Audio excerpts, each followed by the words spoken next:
Isuzu forward drop side po, and then 24 feet po yung haba niya. Ipapakita ko po ngayon sa inyo. Fully recon na po, ready to go na po ito. Ito po siya, 8 stud po siya.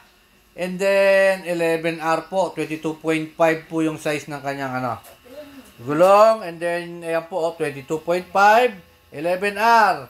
And then syempre fully recon na po ito. And then, ready to go. Pag nabili nyo, uwi ka agad po itong ganito. Kaso fully recon na po siya, hindi na po siya as is, aluminum siding po ito. Ito, may center post din po siya. Ito, maganda, may center post. And then, higit sa lahat, molly type po siya. Molly type. Ayan po, hindi siya hindi siya airbag. Molly type. And then, syempre, ang makina po nito is 6HE1, pero hindi po siya turbo, Hindi po siya turbo, 6HE1 po siya, and then hindi siya turbo. Rebuild po ito. Rebuild po yung truck. And then, ito po, naka-fully recon na po siya, kompletong-kompleto na.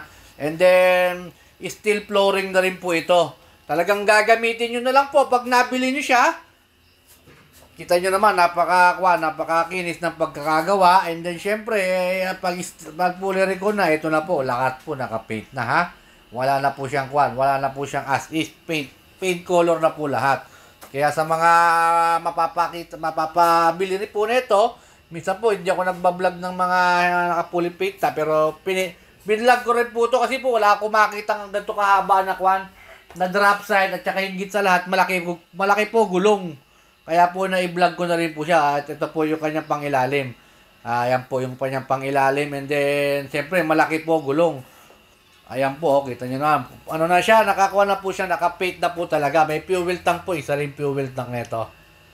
Ayan, inuulit ko po sa inyo, Forward drop side, and then ang makina 6HE1, Hindi siya naka-turbo, 6HE1 manual transmission, and then ready to go.